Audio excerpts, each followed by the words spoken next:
Oke guys, welcome back to Daily Charting with Toshi, di mana kita akan daily chart your favorite cryptocurrencies. Dan sekarang kita masuk ke DCWT sesi pertama. Dan seperti yang kita bisa lihat di sini, dalam 24 jam terakhir, market pump sebesar 4,77%. Dengan total market cap mencapai di angka 3,25 triliun US dollars. Nah, sebelum kita lanjut, seperti biasa gue ingatkan lagi, cara termudah untuk mendukung TCI adalah dengan like our video, ya. Nah, untuk BTC kita bisa lihat di sini, ya kalau kita hitung dari wick terdalam sampai wick tertinggi, dia ngepump dengan lumayan ya. Dia ngepump sebesar 6,41%.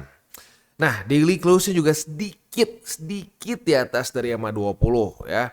Nah, tapi kalau tipis seperti ini lebih baik kita lihat besok apakah benar-benar dia reclaim atau tidak ya.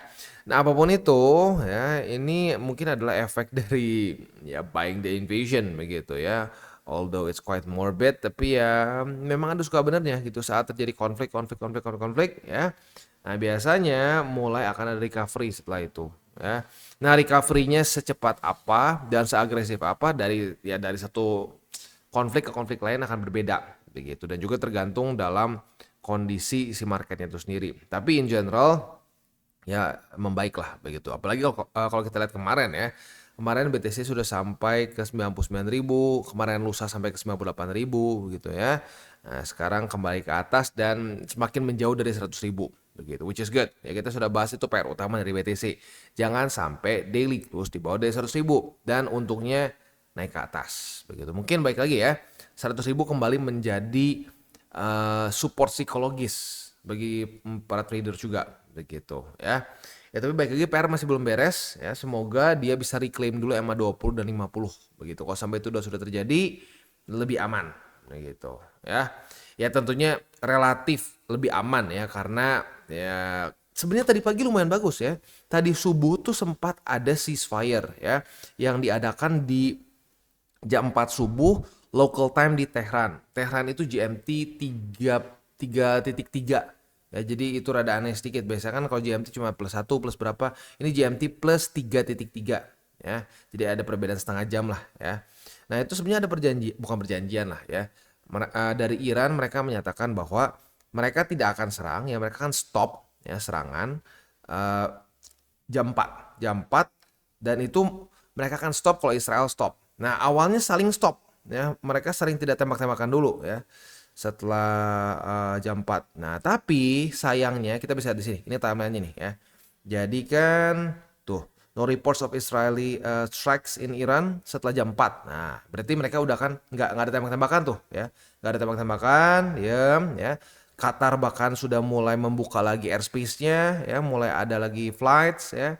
Lalu udah gitu sayangnya 27 menit lalu tiba-tiba sirine serangan udara Israel berbunyi. Jadi ternyata ada tembakan lagi dari Iran. Gitu, tembakan lagi dari Iran.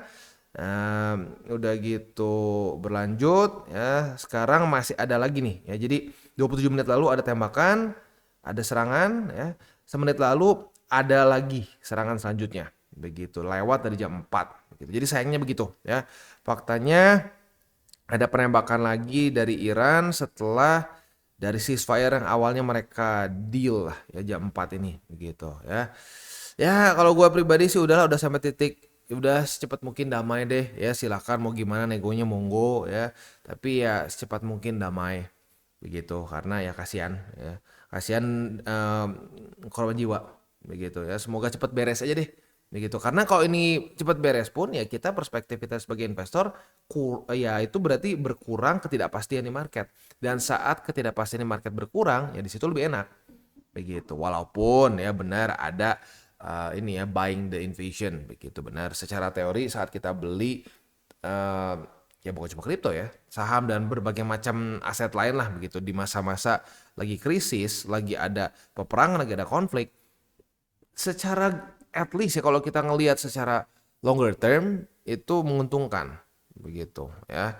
Tapi apapun itu ya lebih baik secepat mungkin damai deh begitu ya. Apalagi konflik urusan Iran Israel ini ada ininya apa namanya, ada urusan nuklir juga. Aduh, kalau udah konflik urusan nuklir tuh ekstra serem lah begitu ya. Kalau udah ada potensi-potensi nuklir tuh udah aduh ya rada-rada bikin jantung tuh sedikit nyut gitu ya. Ya intinya semoga cepat ada kedamaian di Middle East gitu ya. Oke, next kita mumpung udah news ya, sekalian aja ke fundamental. Hari ini dari US kita akan keluar beberapa data penting ya. Untuk hari ini dari US itu kita akan keluar CB Consumer Confidence and then Bang Jerome ya. Jadi siap-siap nih ya. Bang Jerome bakal speech. Ini speech-nya apa isinya ya? Apakah dia akan komentar urusan ya, memanasnya konflik di Middle East? Mungkin dia akan ngomongin juga kemungkinan tarif ya. Ya, kalau dalam kondisi seperti ini ya possibility-nya apalagi dengan apa policy-policy yang sudah dilakukan oleh si Jarum sebelum-sebelumnya, ya kemungkinan besar dia akan ya nge-point out ketidakpastian ini, ya nge-point out konflik ini membuat ya kondisi apa namanya kondisi ekonomi US jadi makin tidak jelas gitu ya, possibility seperti itu. Jadi ya kita siap-siap deh. Kita siap-siap jam 9 malam ini possibility untuk terjadi guncangan di market lumayan besar begitu ya, dan ini nggak ada forecast apa ya, jadi ya udah kita tinggal tunggu apa hasil speechnya gitu, atau sorry bukan hasil testimoninya di sini ya, kan dia testify nih ya.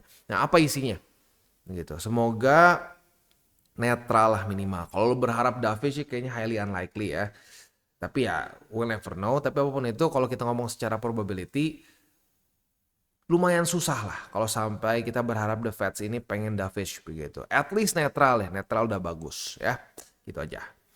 Subuhnya coba kita lihat, suka kadang-kadang ada apa ya, kadang-kadang suka ada surprise nih. Nggak ada, oke sip. Oke itu kurang lebih ya. Jadinya untuk hari ini ada Bang Jerome di jam 9 malam dan juga akan ada CB Consumer Confidence. So siap-siap buat lo yang punya posisi futures dekat-dekat jam rawan ini jam 9 ya. Belum kena target TP ya pertimbangkan tutup posisi begitu ya. Oke, balik lagi ke chart. Untuk kondisi BTC sekarang ya overall oke, tapi gue ingatkan sekali lagi ini belum terjadi reclaim ya.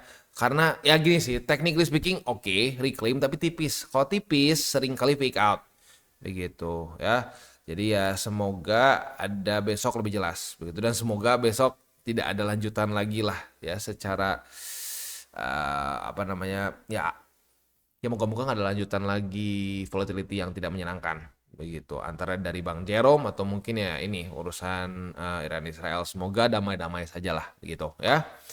Oke, next kita akan lihat dulu di weekly-nya. Weekly-nya kita sudah bahas ya, kemarin kita sudah mulai tidak terlalu sideways lagi nih ya. Weekly close-nya sedikit jebol ke bawah. Tapi untungnya saat drop ini pun nggak sampai jebol dari 100.000. That's very good jujurnya ya. Karena nyatis kalau kita di sini dia weekly close itu di 100.000 lebih 844. Jadi cukup dekat dengan 100.000. Gitu, dan ya lu udah lihat sendiri deh. Setiap kali weekly close di bawah dari 100.000 ya pelemahan. Gitu. Nanti kan pertanyaannya pelemahan trennya separah apa? Apakah dicampur dengan fundamental, dengan bumbu fundamental seperti itu ya, dikasih MSG. Nah, kalau dikasih MSG bisa begini nih. Ya tapi ya semoga enggak lah begitu ya, karena kalau sampai di bawah 100.000 possibility-nya cenderung ke ya BSB begitu, dan BSB itu sekarang ada di, coba kita cek ya, BSB itu ada di angka 97.000 ya, naik sedikit jadi 97.000 sampai 94.800 begitu ya. Ya kalau sampai ini moga-moga sih dia bisa bertahan di sini ya. BSB mulai di 100 ribuan, nah itu lebih tenang gitu ya. Ya udah gitu aja sih kurang lebih ya untuk BTC. Next kita masuk dulu ke ini DXY. Untuk DXY kita bisa di sini.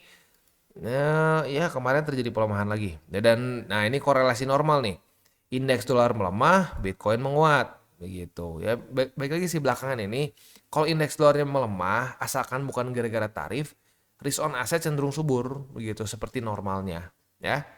Nah gue penasaran nih S&P gimana nih S&P ya, coba kita cek S&P 500. Waduh naik sih, tar kita coba cari yang lebih bagus deh. Nah oke, naik ya, S&P juga cukup naik, jadi not bad. Bahkan kalau kita perhatiin di sini S&P kena urusan Iran Israel nih nggak terlalu dalam dibandingkan dengan BTC sebenarnya ya. Ya Apapun itu ya. Walaupun sama-sama risk on, tapi risknya dari S&P lebih kecil lah dibandingkan dengan BTC ya. Next, BTCD. Untuk BTCD mulai terjadi corrective movement dan retest, bahkan mau cuma retest ya, jebol dari 65,38%. Nah, tinggal ya kita lihat apakah dia akan ya hanya membuat suatu lower high and then apakah dia akan hanya membuat higher low and then higher high lagi ya. Ya, tapi apapun itu kita masih dalam masa-masa penuh ketidakpastian. Balance sheet sih masih stays the same ya. Tapi ya in general kalau lu pengen kita masuk ke altcoin season ya kita butuh balance sheet yang minimal netral, lebih bagus QE gitu. Itu aja pesan dari gue ya. So just keep it 60-40 at max ya. Kalau BTC-nya ditambahin nggak masalah. Yang nggak boleh itu kalau BTC-nya terlalu sedikit. Itu kayak bikin rumah ya, budget untuk fondasi dipakai buat apa sih fondasi kita nggak bisa nikmatin ya, udah aja kita geser tuh apa namanya dana buat fondasi pakai buat bikin interior. Nah ya lu kasih hujan, kasih angin dan lain-lain, tiba-tiba rumah lu geser ya, pindah tempat begitu ya. Ya semoga orang sadar ya dengan analogi itu. Jadi penting sekali untuk punya fondasi di BTC ya. Oke, itu aja sih kurang lebih ya untuk remindernya semua.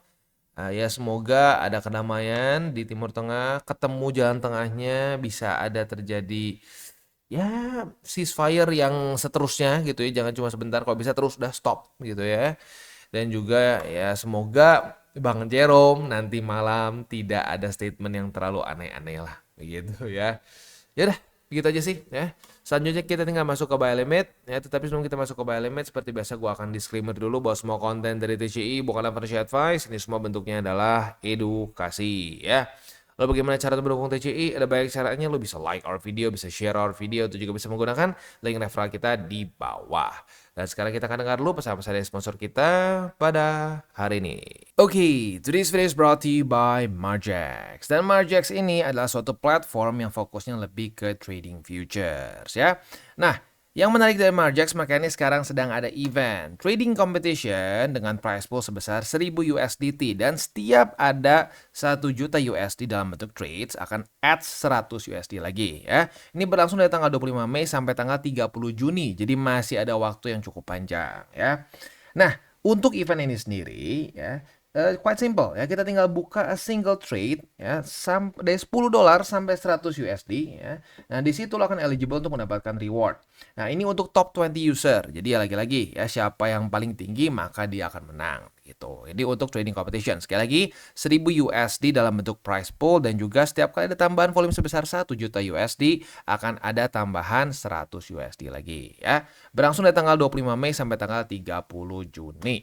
Nah, untuk Margex sendiri, ya mereka itu seperti yang gue bilang tadi di depan ya, fokusnya lebih ke futures. Nah, di sini walaupun ya fokusnya ke futures, bisa juga convert lah. Untuk convertnya ini, lo bisa convert ke beberapa major cryptocurrencies ya. Kayak contoh, lo mau beli dari USD, misalkan mau ke mana? Ke BTC gitu. Nah, lo bisa beli gitu ya. Ke beberapa major cryptocurrency bisa ya. Nah, tapi baik lagi fokusnya lebih ke futures. Nah, selain itu juga buat lo yang mungkin memutuskan sudah ya lo pengen belilah beberapa major cryptocurrency di sini, jangan lupa di sini juga ada ada staking ya. Nah, staking ini bisa lo manfaatkan untuk bisa mendapatkan yield dari kripto yang sudah lo akumulasi gitu ya. Nah, selain itu juga ya di sini kita ada copy trading. Nah, untuk copy trading ini ya tentunya buat orang-orang yang mungkin merasa, "Ah, Bang, gua udah coba trading sendiri nih, Bang, tapi mungkin gua ngerasa masih belum puas. Kayaknya ada orang lain lebih jago daripada gua." Nah, lu boleh lihat misalkan di sini ya. Lu bisa lihat dari misalkan ROI tertinggi, follower terbanyak, lalu equity mereka dan banyak lagi. Setelah itu lu bisa follow ya. Nah, itu sih kurang lebih ya untuk di Margex. Sekali lagi, mereka eventnya itu masih berjalan cukup panjang ya sampai akhir Juni. Price poolnya sebesar 1000 USD dan ini diambil top 20 dari user yang mengikuti kompetisi ini ya. Nah, selain itu juga mereka itu ada ini apa namanya, ada bonus up to 10.000 USD dalam bentuk deposit bonus ya. Nah, tentunya bukan buat IWD ya, tapi misalkan lu masukin 10.000. Nah, itu akan 20% ya dalam bentuk kayak semacam kredit lah ya. Nah, kredit itu berguna untuk apa? Berguna untuk lu buka posisi ya, tapi ya kasarnya nggak pakai duit lo. Jadi kayak inilah, kayak kredit di mana nggak akan ngurangin hasil depo lu.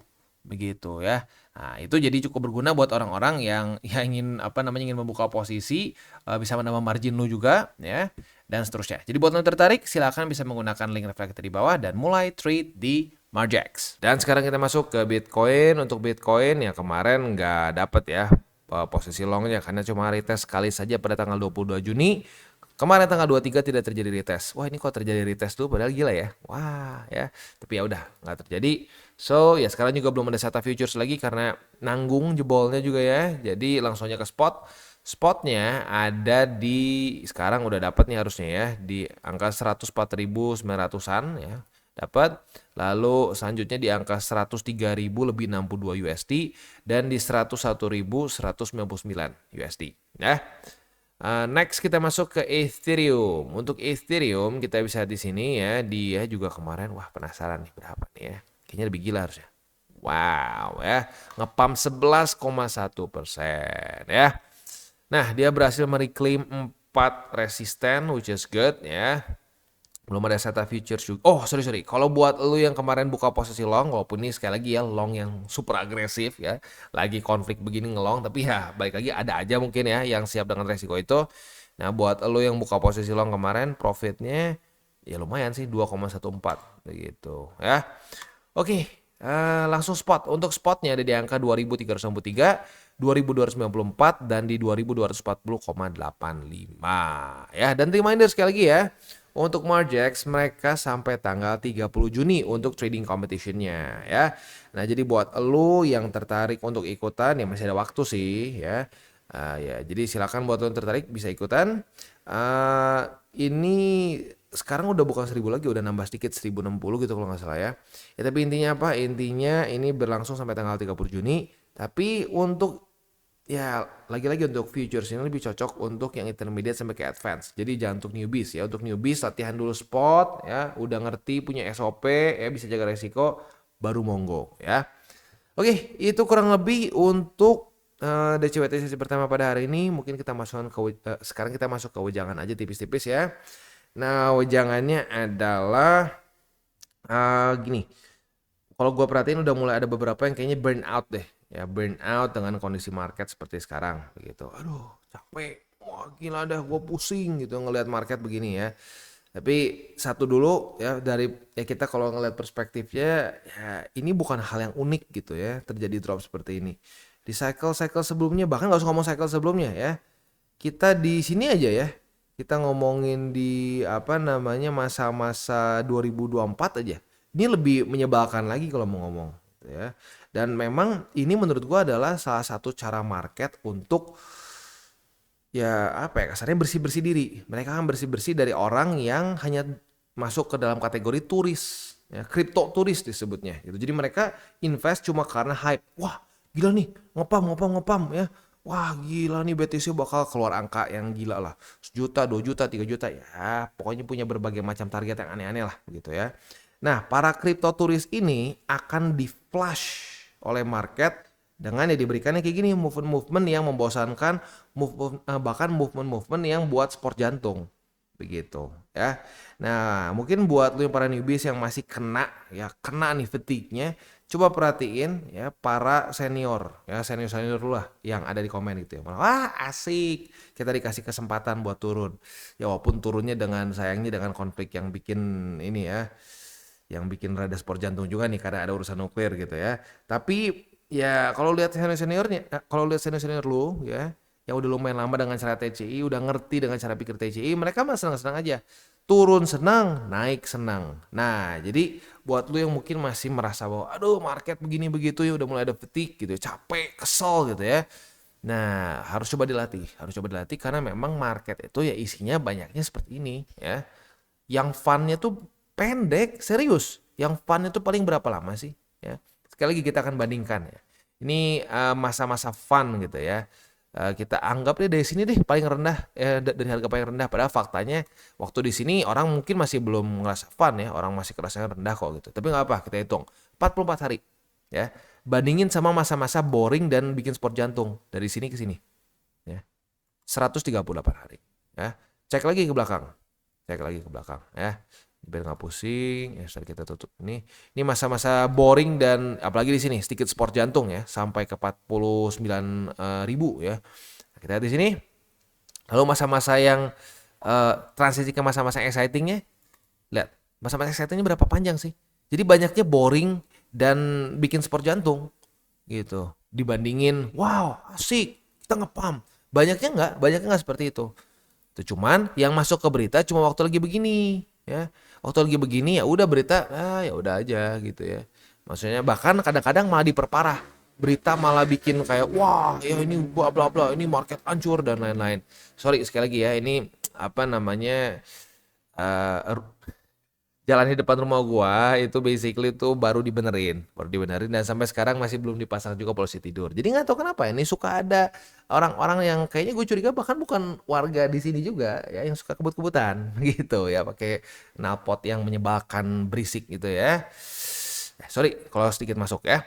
Oke, jadi ya itu intinya. Intinya memang banyaknya boring stuff in the market gitu tapi historically speaking, di masa-masa boring seperti ini, justru adalah masa-masa yang ya justru very profitable saat kita beli. Begitu. Jadi ya sekali lagi di market kita nggak nyari adrenalin ya. Kalau nyari adrenalin ke Dufan aja ya. Oke, kita tutup dengan 3 golden rules. Jangan pegang uang panas, jangan over leverage, berpikirlah jangka panjang, dan salam tabur tuai. Ingat, apa yang lo tabur akan lo tuai, jadi taburlah sebanyak mungkin hal baik. Oke guys, jadi itu adalah akhir dari segmen DCWT kita pada hari ini. Dan jangan lupa bagi kalian yang merasakan manfaat dari segmen ini, jangan lupa untuk share ke teman-teman kalian. Dan apabila lu pengen mensupport channel kita, ya TCI, jangan lupa untuk menggunakan link referral kita di bawah. Nggak wajib ya, tetapi apabila lu menggunakan link referral kita di bawah, ada macam-macam ya, dari Bybit, Huobi, Maxi, toko kripto, dan banyak lagi ya.